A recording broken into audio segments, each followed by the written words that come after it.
한 몇 년 전에 제가 이제 그 교도소에 있는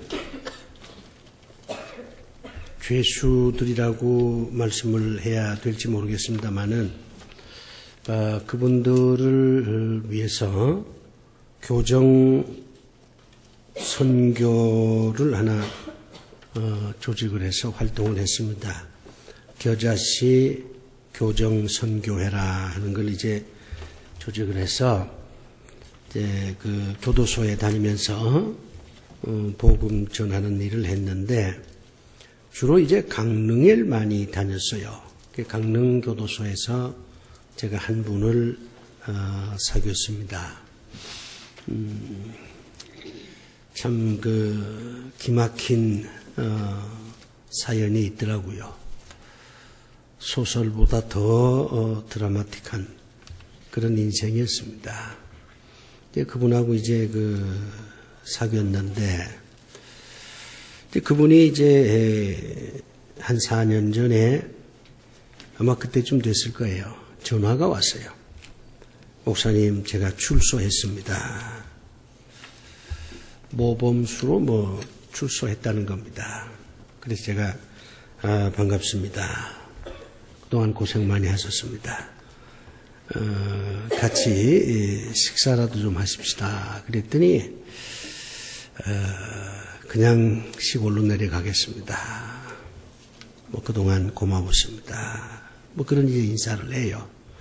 그리고 이제 까마득하게 이제 잊었는데 며칠 전에 전화가 왔어요. 다시 제가 서울에 왔다 갑니다. 얼마나 반가운지. 아니 서울까지 왔으면 그래도 식사라도 같이 한번 했으면 좋을 뻔했다고 그랬더니 그냥 내려가겠습니다. 좀 더 떳떳해진다는 것은 이제 죄값을 충분히 자기가 치렀다 이렇게 생각이 되면 그런 뜻일 거예요. 제가 다시 전화를 드리겠습니다. 그래요. 내가 이제 그분에게 요즘 어떻게 지내십니까? 그랬더니 평화롭게 지냅니다. 그렇게 대답을 하시더라고. 평화라고 하는 말을 내가 다시 한번 생각해 보게 된 계기가 됐어요. 우리가 이 평화라는 말을 잘 쓰지 않습니까? 나라가 좀 평화로워야 되겠다. 이런 얘기도 많이 하고.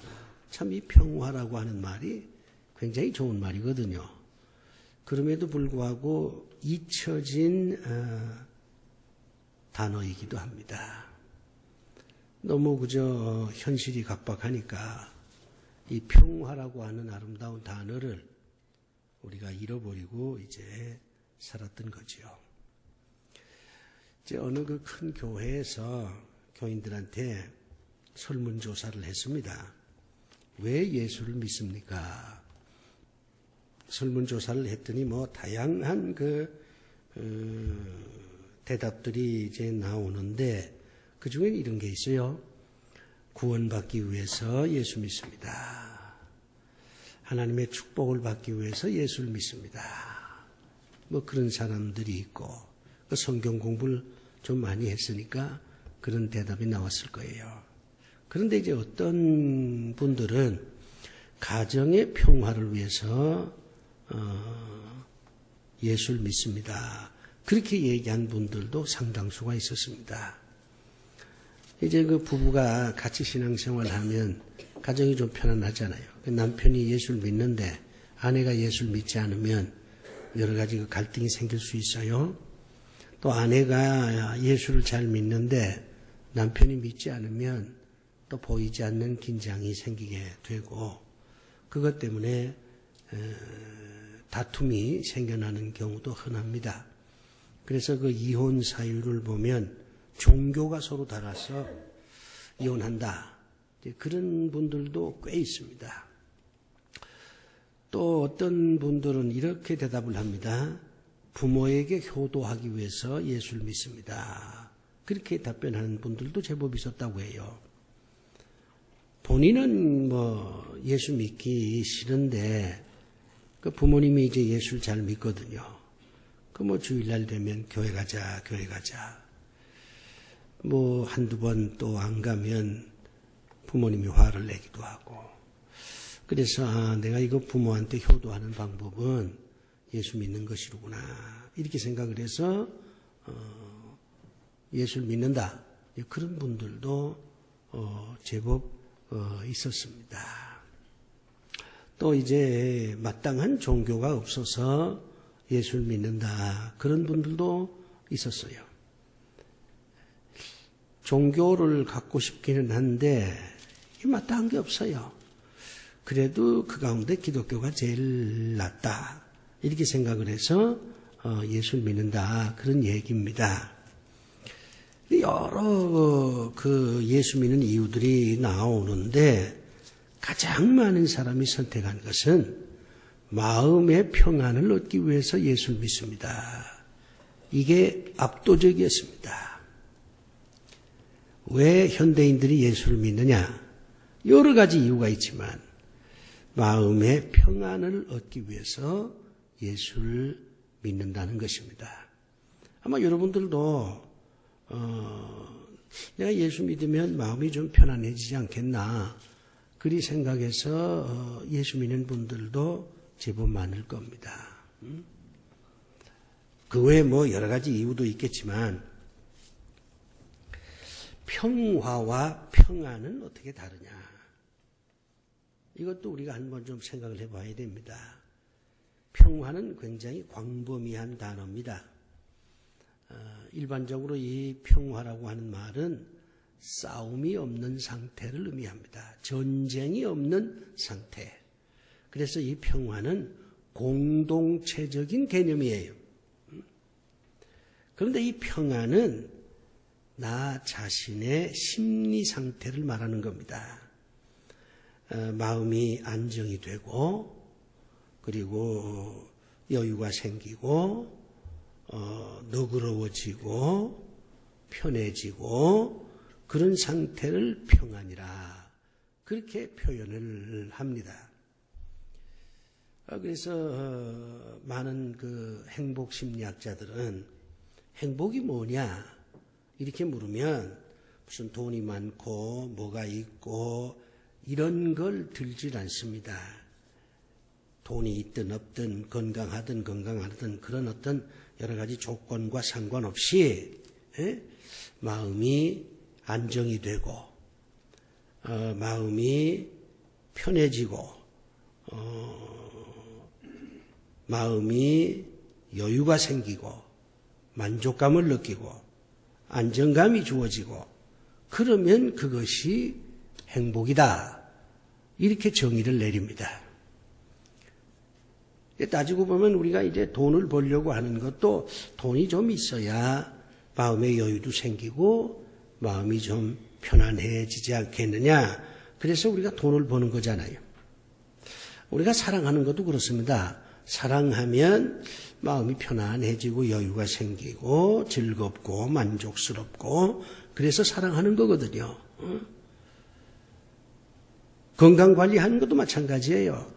내가 좀 건강관리를 해서 건강해야 마음이 좀 여유가 생기고 또 편안해지고 안정감을 얻게 되니까 건강관리를 내가 잘해야 되겠다. 이렇게 이제 판단을 하는 것입니다. 평화나 평안이나 이거는 사실은 같은 개념입니다. 단지 평화는 범위가 넓은 것이고 그건 공동체적인 것이고 평안은 개인적인 것이다. 요 차이점이 이제 있는 것 뿐입니다. 근데 우리가 이제 성경을 보면 놀라운 게 하나 있습니다. 예수님께서 부활하시고 난 다음에 만나는 사람마다 똑같은 얘기를 했어요. 만나는 사람마다 똑같은 질문을 했습니다. 부활하신 주님이 뭐라고 이제 우리 주님께서 질문하냐면 평안하냐? 그렇게 질문을 했어요. 이것은 예수님께서 평안을 가장 중요하게 생각한다는 뜻입니다. 이상하지 않습니까? 기도하느냐, 예배 드리느냐, 전도하느냐, 운동하느냐, 요즘 약 잘 먹느냐, 그런 얘기를 하는 게 아니라 모든 사람들에게 만나는 사람마다 평안하냐, 이렇게 주님께서 물었습니다. 이거는 평안이야말로 가장 중요한 인생의 핵심 가치라고 하는 것을 주님께서 보여주시는 것입니다. 또 주님은 이렇게 말합니다. 내가 주는 평안은 세상이 주는 평안과 다르다. 그렇게 말씀합니다. 세상도 평안을 줄 수가 있어요. 그러나 그것은 일시적인 것이고 여러 가지 면에서 여러 사람에게 주어지는 것이 아니라 특별한 사람들에게만 주어지는 제한적인 겁니다. 그런데 예수님이 주시는 이 평안은 모든 사람들에게 주어지는 평안이고 차별 없이 주어지는 평안입니다. 그리고 오래 갑니다. 훨씬 인간을 행복하게 만드는 평안입니다. 그러니까 내가 주는 평안은 세상이 주는 평안과는 다르다. 그렇게 주님이 말씀하시는 겁니다. 마하트마 간디라고 하는 사람이 있어요. 여러분 알다시피 인도의 성자잖아요. 이분이 이런 얘기를 해요. 그 전기를 보면 평화는 인류가 추구해야 할 최고의 가치다. 우리가 생각하기에는 좀 의아하지요. 우리는 사랑을 최고의 가치라고 생각을 하지 않습니까? 그런데 마하트마 간디는 평화가 최고의 가치라는 거예요. 그런데 그의 글을 읽어보면 이해가 돼요. 정의와 사랑은 평화를 만들어내는 도구다. 우리가 왜 정의로운 사회를 만들어야 됩니까? 정의로운 사회가 되어야 평화로운 사회가 되니까요. 우리가 왜 사랑해야 됩니까? 사랑해야 우리 마음이 평안해지고 또 평화로운 공동체를 만들어갈 수 있으니까요. 그러니까 평화는 목표요. 정의와 사랑은 수단이라고 마하트마 간디는 얘기합니다. 충분히 이해가 됩니다. 사도 바울이 그 중에 제일은 사랑이라 할 때 이 사랑을 통해서 얻어지는 결과에 대해서 말씀 안 한 것뿐이지 사랑을 통해서 평화가 주어지기 때문에 사랑을 제일 가치로 설명을 한 것뿐입니다. 이 평화, 평안, 그 본래 뜻을 우리가 한번 살펴보면 첫째가 갈등이 없어야 돼요. 갈등이 있으면 그건 평화도 아니고 평안도 아닙니다. 그 다음에는 다툼이 없어야 돼요. 갈등과 다툼은 다른 용어입니다. 갈등은 내면적인 거예요. 속으로 이럴까 저럴까 밉다, 죽이고 싶다, 그러면 안 되지. 이게 갈등이에요. 다툼은 갈등이 밖으로 행동으로 드러나는 겁니다. 욕설을 하고 폭력을 쓰고 모함을 하고 그게 다툼이거든요. 그러니까 갈등도 없고 다툼도 없고 조화를 이루어서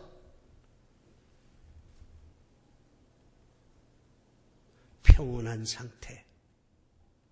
그것이 평화요 평안입니다. 이걸 한마디로 줄여서 얘기하면 평화와 평안은 불편한 게 없는 것을 말합니다. 마음에 어떤 불편함이 있으면 그건 평화도 아니고 평안도 아니에요. 사람이 마음이 뭔가 불편함이 있으면요, 천상 갈등을 겪게 되고, 갈등을 정리하지 못하면 다툼이 생기고, 다툼이 생기다 보면은 조화가 깨어지고, 그러면서 피를 흘리게 됩니다. 좀 다른 얘기를 해보죠. 여러분, 사람을 불편하게 만드는 게 어떤 것이 있다고 생각하십니까? 여러분이 살아오면서 불편한 심기, 불편한 마음, 이런 것들을 많이 이제 경험을 해보셨을 겁니다. 사람을 불편하게 만드는 게 있어요. 한두 가지가 아니죠. 예를 들면 이제 목이 마르는데 물이 없어요. 물이 없으니까 불편하죠. 물이 있으면 목이 마르니까 물 마시면 되는 겁니다. 책을 읽고 싶은데 불이 없어요. 불편하죠. 불이 있어도 희미해요. 그러니 편안하게 글자를 보는 게 아니라 아주 신경을 곤두서서 이 글자를 하나하나 확인하면서 읽어야 되거든요. 이게 불편하잖아요. 불편한 게 한두 가지가 아닙니다. 문명은 불편을 없애는 과정입니다. 우리가 스마트폰 같은 것도 이거 있음으로 인해서 불편한 게 많이 없어졌잖아요. 이거 뭐 집에 전화기는 집에만 있잖아요. 공중전화, 그 어디 특별한 장소만 있지요. 그런데 스마트폰 갖고 다니니까 얼마나 편합니까? 문명은 인간을 편안하게 만드는 쪽으로 발전되어 왔습니다.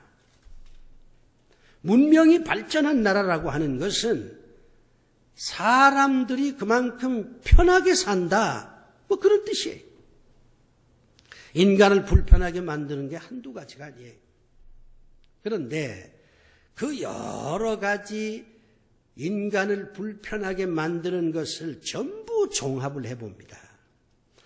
그리고 유형별로 나누어 보면 결국은 5가지입니다. 가장 인간을 불편하게 만드는 거 5가지예요. 우리 주님은 이 5가지를 해결하기 위해서 이 땅에 오셨습니다. 주님은 이 5가지를 해결해 주셨기 때문에 우리에게 평안을 주신 분이십니다. 그래서 평안하냐 이렇게 묻는 말은 내가 나를 믿으면 너는 평안해질 것이다. 그런 뜻도 포함되어 있습니다. 인간을 불편하게 만드는 것, 성경을 통해서 우리가 깨닫는 것 5가지가 있어요. 첫째는 죄입니다. 더 설명할 필요가 없어요. 여러분이 죄를 지어봤으니까 알잖아요. 저도 죄를 지어봤기 때문에 압니다. 죄가 얼마나 우리를 불편하게 만드는지. 황순원의 소나기를 읽어보면 그 순진한 소년도요, 서울로 간다는 그 소녀에게 뭔가 선물을 하나 주려고 하는데 뭐 선물이 있어야지. 없지요. 그러니까 그 자기 동네 과수원에 들어가서 과일을 하나 땁니다. 처음으로 도적질을 해본 거예요. 처음으로. 이 소년이 말이요, 어두운 쪽으로만 찾아서 다녀요. 왜? 마음이 불편하니까. 사랑하는 소녀가 서울로 간다고 해서 선물을 하나 하려고 과수원에 가서 과일 하나를 땄는데 마음이 불편해. 죄는요, 인간을 불편하게 만듭니다. 2번째입니다. 의식주입니다. 주님께서 이렇게 말씀합니다.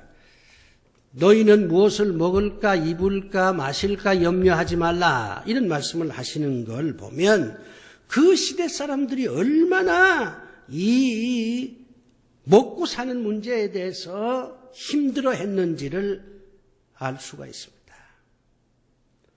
그 시대 사람들이 로마 치하에서 억눌린 삶을 살았기 때문에 무엇을 먹을까 마실까 입을까 이런 것 때문에 밤잠을 잘 못 자는 거예요. 아주 불편하고 불안하고. 그래서 우리 주님이 참 애절한 목소리로 가르칩니다. 야, 그거 걱정하지 마라. 어?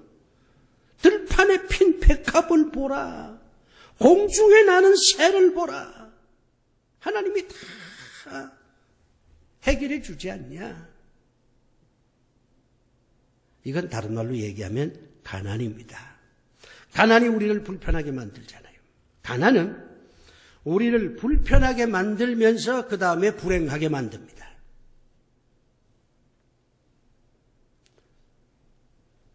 많은 사람들이 새벽에 일찍 일어나서 그 10,000원 전철에 몸을 싣고 직장으로 나가는 이유가 뭡니까? 가난에서 벗어나려고 하는 거 아닙니까? 세 번째가 뭐냐? 죽음입니다. 죽는다는 것 참 인간을 불편하게 만듭니다. 사람들이 죽음 앞에서 다 쩔쩔매요. 불안해합니다. 초조해해요. 저희 아버지가 이제 그 분당 차병원에서 부정맥으로 이제 돌아가시게 됐는데 뭐 의사가 가망이 없다 그래요. 그래서 내가 저희 아버지 보고 아버지 가망이 없다 그럽니다. 그러니까 나도 안다. 그러면 장례를 어떻게 해야 됩니까? 그랬더니 저희 아버지가 여기서 화장하고 그리고 선산에 묻으면 되지. 뭘 그걸 갖고 걱정하냐. 그렇게 말씀을 해요. 저는 참 저희 아버지를 그래서 사랑하고 존경합니다. 죽을 때까지 아들을 불편하게 하려고는 안 해요. 화장하면 되지. 근데 저희 어머니는 달라요. 매일 저를 못 살게 굴어요. 집에서 돌아가야 된다 이거예요. 그때는 객사하면요. 동네에 들여놓지도 않았어요. 시신을. 집에서 돌아가야 행복하다 이거지요. 그런데 이렇게 병원에서 돌아가시면 객사인데 이건 안 된다. 아버지가 이제 그 집을 하나 지었거든요. 당신이 지은 집에서 마지막 눈을 감아야지 어떻게 병원에서 눈 감게 하느냐. 집으로 내려가자. 집으로 내려가자. 제가 이제 항공사하고 뭐 여러 가지 협의를 해보니까 상당히 까다로워요. 조건이 하나 있습니다. 비행기 안에서 돌아가셨을 때에 전혀 책임을 묻지 않을 것. 반드시 의사가 동행할 것. 그러면은 비행기에 태워주겠다. 그렇게 얘기를 해요. 마침 조카가 의사가 있어서 조카하고 같이 고향으로 가서 집에 가셔서 한 달쯤 있다가 돌아가셨어요. 객사. 옛날 분들은요, 아주 불행한 죽음이라고 생각을 했습니다. 그런데 지금 통계가 나왔지 않습니까? 우리는 80%가 요양소에서 죽게 돼 있어요. 결국에는 우리 다 요양소로 갑니다. 자식들하고 같이 있을 수가 없어요. 그런 걸 지금 생각만 해도 불안해. 생각만 해도 불편해. 아니 내 집에서 죽지 못하고 내가 요양소에서 죽는단 말이냐? 병원에서 죽는단 말이냐? 이게 불편하거든요. 죽음이라고 하는 것은 이렇게 우리 인간을 불편하게 만들고 불안하게 만듭니다. 그래서 우리 주님이 죽음에 대한 표현을 달리합니다.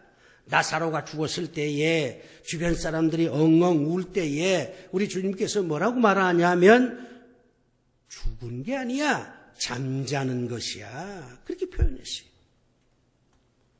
잠잔다는 거 얼마나 참 표현이 좋습니까? 내일 새벽이면 일어난다는 얘기잖아요. 죽음은 우리를 불편하게 만듭니다. 네 번째가 있습니다. 질병입니다. 병에 걸리면 정말 불편합니다. 그건 뭐 여러분들이 이미 다 경험해 보신 거잖아요. 짜증나지요. 무슨 말만 들으면 화부터 내지요. 친구도 만나지 못하지요. 밖으로 나가지도 못하지요.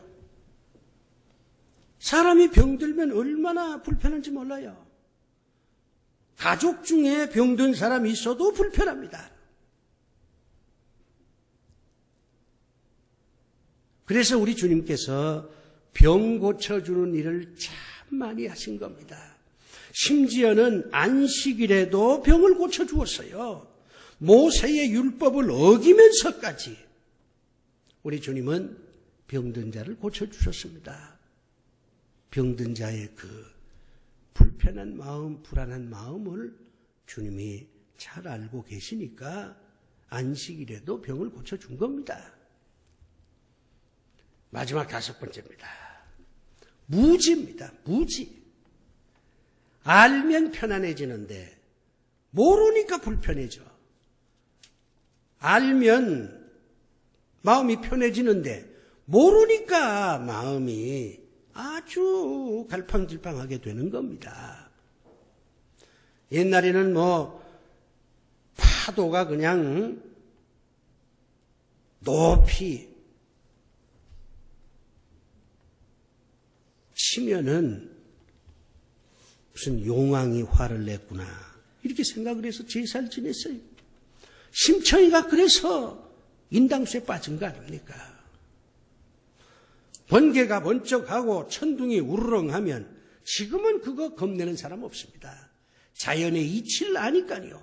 근데 그때는 그걸 모르니까 마치 무슨 신이 노여워해서 심판하려고 저렇게 천둥 번개를 친다 이렇게 생각한 겁니다. 주님이 왜 말씀을 열심히 가르쳤습니까? 그 시대 사람들이 하나님의 말씀을 모르니까 또 바리새인들이 가르친 게 잘못됐으니까 주님께서 그게 아니야. 하나님의 말씀은 이런 뜻이야. 영적으로 무지하면 안 돼. 이래서 많은 사람들한테 하나님의 말씀을 전한 겁니다. 결국 다섯 가지입니다. 성경을 보면 인간을 불편하게 만들고 불안하게 만들고 초조하게 만들고 마음의 평안을 깨는 것은 이 다섯 가지예요. 주님이 오셔서 이 다섯 가지를 다 해결해 주셨습니다. 왜 성탄절이 우리에게 귀한 명절이 되느냐? 예수님이 오셨으니까 성탄절이 명절이 되는 게 아니에요. 우리는 예수님이 오셨으니까 성탄절 이거 명절이다. 춤추고 노래하자. 이렇게 얘기하는데 그건 잘못입니다. 예수님이 오셨기 때문이 아니고 예수님이 오셔서 죄, 가난, 질병, 죽음, 무지로부터 생겨나는 불안과 초조와 모든 것을 다 해결해 주셨기 때문에 크리스마스가 명절이 되는 것입니다. 그가 와도 이런 것들이 해결이 안 됐다면 크리스마스가 명절이 될 이유가 없습니다. 우리가 인생을 살면서 여러 가지 깨달아야 될 게 많습니다. 그러나 가장 큰 깨달음은 하나님께서 내 곁에 오셨다는 것입니다. 보이진 않지만 하나님께서 내 곁에 계시다고 하는 것입니다. 그분이 예수님이라고 하는 사실입니다.